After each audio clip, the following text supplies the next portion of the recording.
Not every marriage ends in drama. Some just quietly shift. You still share a home.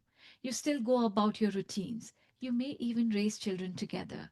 But somewhere along the way, the emotional connection began to fade. The laughter that used to come so easily now feels forced. The conversation that once flowed all night are now mostly logistic and silence. They don't speak to you the way they used to. They don't notice the small things anymore. And you find yourself wondering, is it just me? Am I the only one holding this all together?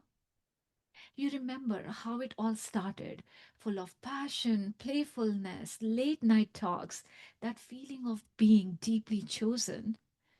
You were lovers first. You felt safe, seen, alive. But now, after these many years, something feels off.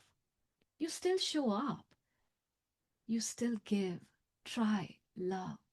But it's like you are the only one reaching. You are the only one trying.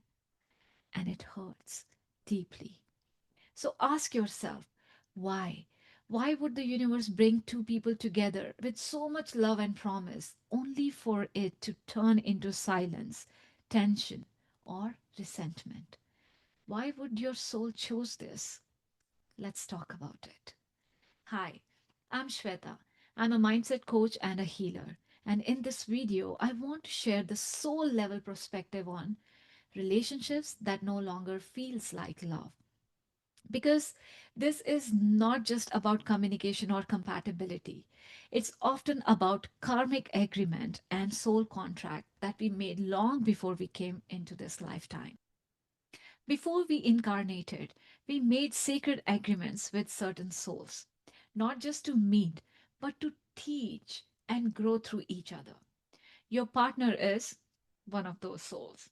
This isn't punishment, this is evolution.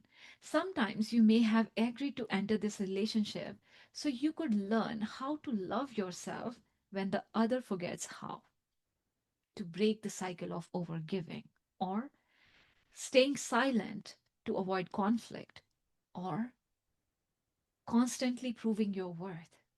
So you may be here, or you may have made these agreement to heal these patterns, to heal ancient wounds of being emotionally neglected, dismissed, or invisible.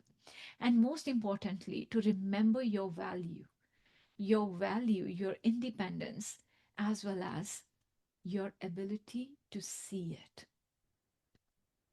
So sometimes the soul contract between you and your partner may be like, I will forget how to love you the way you want so that you remember to never forget yourself again.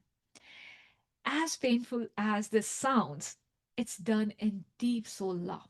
Souls take on hard roles so we can be awakened. Okay, so now let's talk about karma. And karma is not about punishment or revenge. It's simply energetic balance. If you are feeling ignored, unloved, or taken for granted in your marriage, it might be reflection of the past life where you withheld love from someone else. Or maybe it's ancestral. Maybe your parents or your grandparents lived in similar dynamics and now it's playing out through you so that you see it and heal it. Okay. Or it might be a collective karma, especially for women and men here to break generational cycle of emotional silence, disconnection, or staying in survival mode.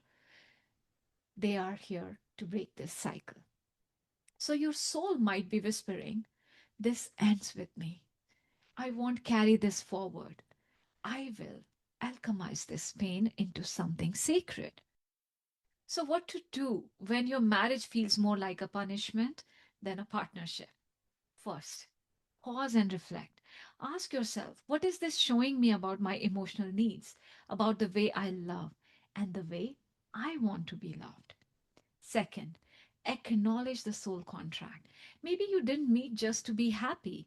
Maybe you met to grow, to remember, to awaken. And that's sacred too. So acknowledge it. Third, release what's complete. If you have learned what your soul came to learn, You are allowed to let go, not in resentment, but in peace. You can say, I release the part of this contract that were rooted in pain. I choose something higher now. Okay. And the fourth, take aligned action. That means expressing your truth, setting new boundaries, asking for change, or even choosing to walk away. Because if it is physical abuse, mental abuse, you need to walk away, not out of anger, but from deep anchored self love. You don't have to keep suffering just to prove your loyalty. The emotional distance, the numbness, the heaviness, they are not here to punish you. They are here to awaken you, to remind you of the love that starts within. Okay? If this video resonated, please like, share, and subscribe, and drop a comment below if you are feeling this. Just write, I'm ready to rise in love with myself and in my relationships. And if you would like a healing meditation to help release the soul contract and reconnect with your heart, check the description. There's a free gift waiting for you. Stay well, take care.